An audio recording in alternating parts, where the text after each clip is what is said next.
Aba,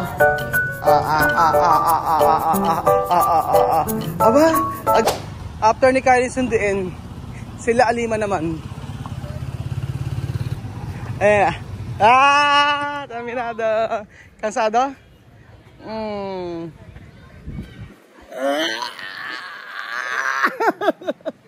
Lakas pa yan. Cansada? Pagod. Come here. Ay, kumiday. Oka. Let's go. Si Bibian. Bibian, vamos. At si Alima naman. Alima, let's go. Let's go. Mga bata na to. Let's go, Alima. Ay na si Alima. Bless. Bye-bye. Ha? Ano gagawin daw? Ay, magaling kumanta to. Oo. Aba, ang galing ah. Ay, ganyan ako ng bata ay nanlilimahi din sa damit pagkahapon na. Alima, kama. Pana.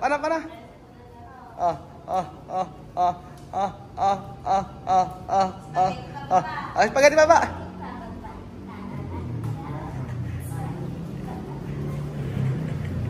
Bang galing ah. Ano pa ginawa niyo, Aisa, ngayon? Naglaro? Naglalaro niyo po sila? After class, para may socialization bago umuwi. After class. Kaya nalilimahin, naglalaro sila. Anong laro nila ngayon? Kasi, ayun, nagugulang sila kasi bawal silang takbuhan. Kaya, yun, laro, nagkakantahan. Kakantahan? Tapos, paglalabas naman, papapasuklit na lang din naman. Tapos nagkukwentuhan. Babasa ng storybook. Maghapon no? Grabe. Yun lang. Bago mo, at least natanggal yung kanilang pagod. Okay. Ganun usually hapon pinaglalaro. Hindi po pwede puro aral lang. Burnout. Ba't parang natatandaan ko ng elementary kami puro aral. Tapos takot. Hindi kaya. Takot kami sa laro. Gardening kami, gardening. Yes, gardening. Oo, Ano pa balita? Ang balita. Kumusta po si Amir tsaka si Bibian? Ay, tsaka si Amir at tsaka estudyante niyo po si Bibian din, no? Tsaka si Alima. Kanina, nagkita kami ni Alima. Ano po tinuro nyo? Science din? Science din. Lahat sa kanila, science ang turo ko. So kanina, dito sa dalawa, simulan natin sa umaga, di ba? Yung observation natin. Sige. Nung morning, syempre ngayon, nakita ko na napaka-very friendly na nung dalawa. Hindi na sila masyadong nahihiya. Kumbaga, though meron silang language barrier, ngayon mas nakikita mo na open sila or may mga ways na sila ngayon on how to be friends sa mga kaklase. May kanya-kanya na silang ganap. Tinitingnan ko yung nila, yung ganap na napapangiti nga ako. Kasi ang ganda nung nila communication na ganyan tinuturuan ng kaklase na mag-English, tapos ituturo yung bagay, tapos ito naman si Misma, nagre-respond. Ganon din si Amir. Tapos, habang nag-tour kami, yung university tour namin, nakikita ko na kapag sinisilip ng mga kaklase, gusto nila nakasabay itong dalawa. Gusto nila na magkakasabay sila or ayaw nila din na mahihiwalay sa kanila. Kaya makikita mo, meron ng bond dun sa classmates. Tapos, sa mga lesson naman, nakikita ko na napaka-responsive na nila ngayon dun sa mga teachers nila. Medyo na sila, kahit papaano dati, parang clueless sila dun sa mga tinuturo dahil nga sa language. And then, dun sa dalawa ngayon lang, nag-chat sa akin yung isang subject teacher nila sa mother tongue. Actually, sinendan ako ng video. Nagpapantig sila ng mga words. Alam mo ba, tuwa yung teacher? Kasi sabi niya, sana naging ganito. Sabi niya, ganyan, lahat nagpa-follow sila. Tapos tuwa sa dalawa. Kasi very eager to learn yung dalawa. Si Misma tsaka si Amir. Nakikita ko doon sa video na sinend ng teacher. Talagang tutok sa pagsusulat na ganyan. Tapos nakikinig doon sa teacher kung yung sinasabing word. So ngayon, parang satisfied din yung teacher na kahit hindi pa sila ganun kabihasa sa lingwahe natin, nakikita mo na nakakapag-adapt dun sa mga tinuturo. Kahit pa paano, makikita mo na yung improvement nila, wala pang isang linggo ng pagtuturo.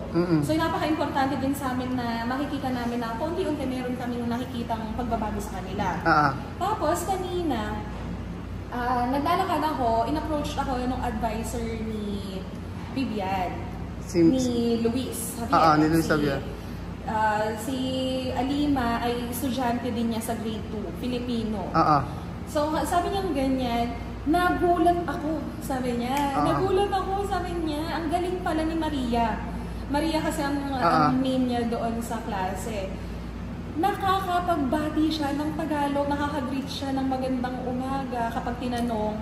Tapos, kaya niyang makipagsabayan na ngayon doon sa mga kaklase. Nagulat siya na si teacher na ganun kabibo din tong si Alima. Tapos sinabi ko nga din sa teacher na iba po talaga si Alima. Talagang tinutulungan niya yung sarili niya na makapag communicate, matulungan niya na matuto siyang mabilis. Yan. So, naging malaking bagay. Tapos ang dami pang sinasabi kanina ng teacher, sabi ko nga, one of this day, sabi ko ganyan, ipapa-interview ko sa'yo para mas clearly na yung kung ano yung observation, ng bawat teacher. Oo, sa ngayon kasi parang medyo, siguro busy din, hindi pa nila maasikaso na makipag-usap, ganyan. Pero soon, syempre, marami din silang observation. And tuwang-tuwa sila, natutuwa ako na sa akin nila sinasabi para masabi ko sa'yo. Kasi nga, ako yung lagi mo din nakakasama, lagi mo din ako natatanong about dun sa mga bata. Tapos kanina, noong time namin ni Alima, science namin, ngayong 240, 150 to 240 namin na klase. Noong una, syempre, dahil unang beses pa lang namin ang magklase simula ng isang linggo, ngayon pa lang kami nagkita-kita ng grade 2, in-observe ko siya. Sabi ko ganyan, ano kaya yung setup ni Alima? Ganyan. Na-excite din ako na makita yung bata. Tapos nakita ko, may mga friends siya. Nagdo-drawing sila. Tapos, ano sabi ng mga bata, isinalubong sa akin, alam mo, sabi, nag-i-English na po yan. Sabi si Alima? Oo. Ay, nag-i-English na rin siya? Nag-i-English na daw. Ganun. Tapos, tinry ko na hindi mo na kahit pa paano ng Spanish, ng word.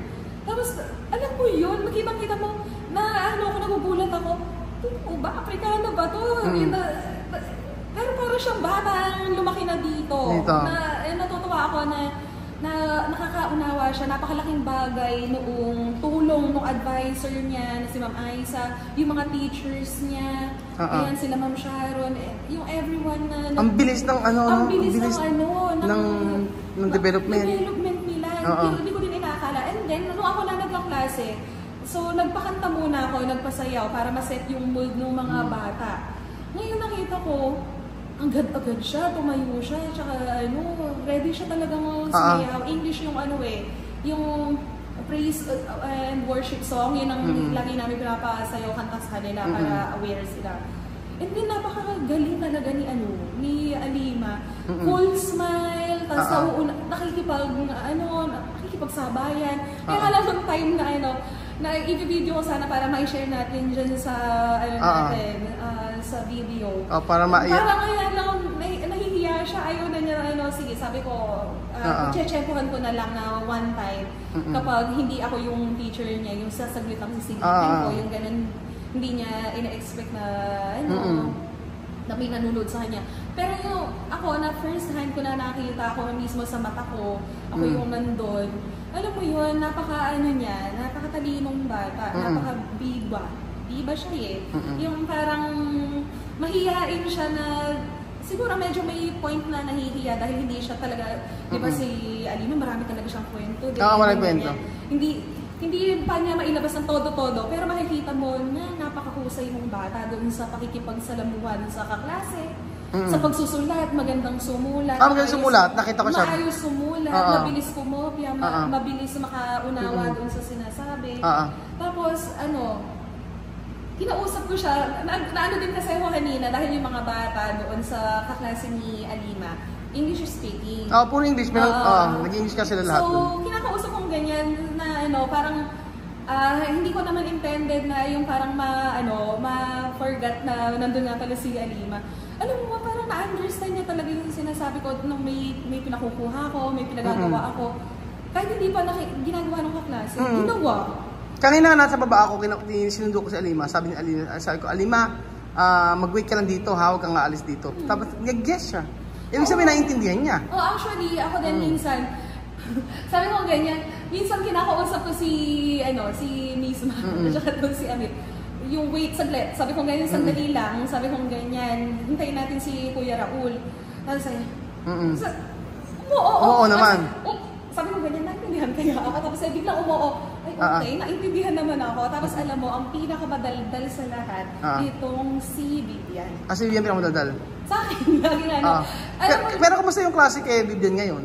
Okay naman. Makikita mo natin din sa video, talagang taas siya ng taas ng kamay. Ang taas siya ng kamay? Oo, tapos yung alam mo, syempre ako minsan din, may mga times na hindi ko din ma-sustain na ma-explain din sa kanya na ng Spanish talaga. Kasi talagang merong pili talagang word na hindi ko din talaga ma-express yung sarili ko. Nandun ako sa momentum na hindi ko agad ma-translate. Yun lang talagang challenge. Yun lang ang challenge doon sa ako pa naman pagka nagtuturo talagang todo energy, ganyan gusto ko nakatingin ako lahat sa mga estudyante ko, ikot-ikot akong ganyan, malikot yung katawan ko na nakikipag-usap sa kanila. Pero makikita mo talaga na nakatitig siya sa kanya, tinututukan niya na kahit yung way ng pakikipag-interact din sa mga klase niya, tuwang-tuwa din siya, tapos nagtataas din siya ng kamay. Tapos may mga part doon na ako yung nagbabasa sa kanya nung Spanish translation ko. Tapos para meron din siyang engagement, maboost yung confidence niya, pinagbabasa ko din siya. Ngayon, nung nagbasa siya, alam mo, tuwang-tuwa yung mga kaklase, pinapalampakan din siya. Ganun? Oo, napaka-supportive ng mga kaklase. Kasi ako din, nung binabasahan ko ng translation, yung si Vivian, si Luis, alam mo, tuwang-tuwa yung mga bata na naririnig nila sa akin na ako, nag-i-Spanish ako. Yung parang gano'n na, yung parang sabi nga ng mga bata, teacher, ang bilis mong magsalita. Sabi ko ganyan. Ako din sa sarili ko, nagugulat ako na bakit yung dila ko parang okay nang magsalita ng Spanish. Parang, siguro dahil ako malaking tulong, dahil from the beginning, lagi naman ako nanonood. Kahit wala ka ng subtitle, yung parang hindi na ako napapractice, yung pagka nagre-recall sa mind ko kung word yun. Kasi pag kami nare-recall akong mind na usapan ninyo, kaya parang hindi ko alam yung word na yun, isa-search ko, hanggang natututunan ko siya. Natutunan mo na siya. Marunong ka nga din Teacher Leila, di ba marunong ka din yung sa mga pipe tsaka sa mga sign language. Sign language. Dahil nung unang year ko dito, meron kaming mga training. Ano yung thank you sa sign language? Thank you. Thank you. I love you. I love you. Ganyan. Talagang si Ma'am Christy rin marunong. Magaling yan. Ang pinaka mga talaga namin yan, sila Ma'am Christy talaga nagtuturo yan ng mga sign language. Sa mga share students natin. At saka itong si Ma'am Gemma, yung coordinator.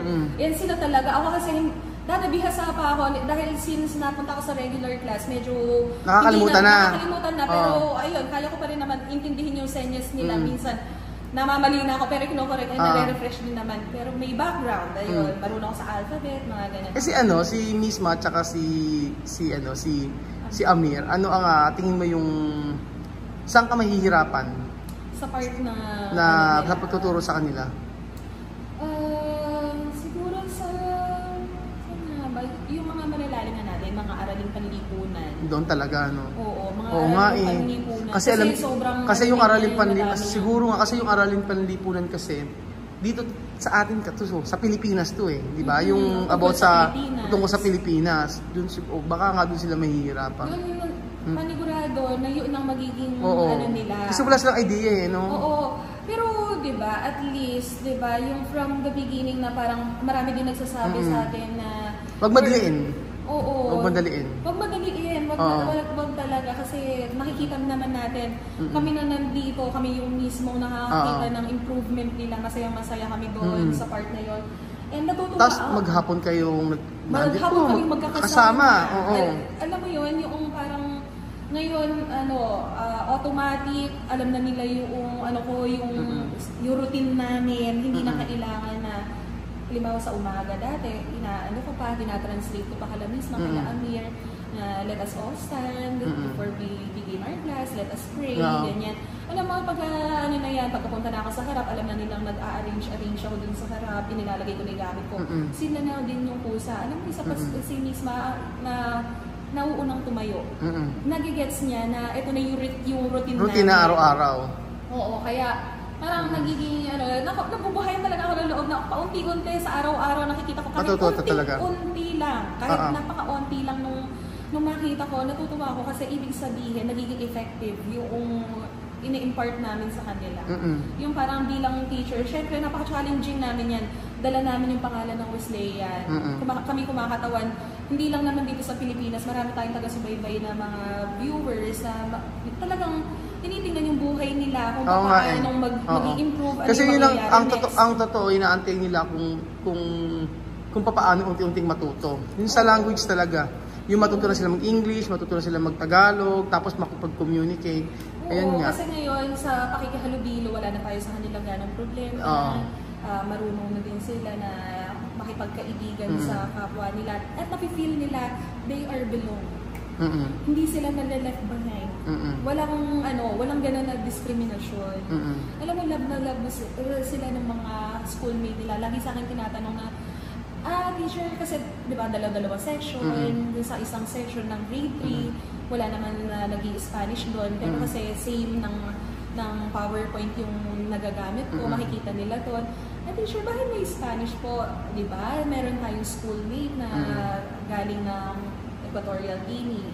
Ang salita nila is Spanish. Okay po, teacher, sabi ganyan. So, ibig sabihin po, natututo din po kayo? Yes, sabi ko ganyan. So, gano'n naman talaga, di ba? Tuturuan natin yung mga bata and then kami, matututo din kami. Ganun, parang give and take. Parang hindi lang naman yung mga estudyante natututo, kami din mga teachers, natututo kami sa mga bawat bata, hindi lang sa mga ibang lahi. Hindi bawat isa ng mga bata, natututunan namin yung may mga bagay kami na hindi pa alam, na di-discover namin. Yun yung isang gift sa mga teacher, na kami yung nakakasaksi ng mga bawat changes or bawat pagkakaiba-iba. Grabe yung revelation mo, Ma'am Leila, ngayong araw. Napakarami. Pasok na pasok sa utak ko lahat ng revelation mo. Diba? Nakikinig ka lang Oo, nakikinig lang ako, pero pasok na pasok sa utak ko. Kaya ang title nito, ang revelasyon ng teacher. Revelasyon ng teacher sa mga batang Aprikano. Diba? Ayan. So, nakakatuwa talaga na, ayan. Ewan ko kasi ako parang pagka nagbida kasi para ako naging storytelling. Oo nga, ganon. Ikinukwento ko kasi yung nangyari. Diba? Kasi yun tayo yung kumbaga gusto natin na yung pagbubuod, yung summary ng araw. Maipakita ko kung pwede nga lang bawat segundo para mapatunayan natin dun sa mga sumusubaybay dito sa mga bata na eto na sila.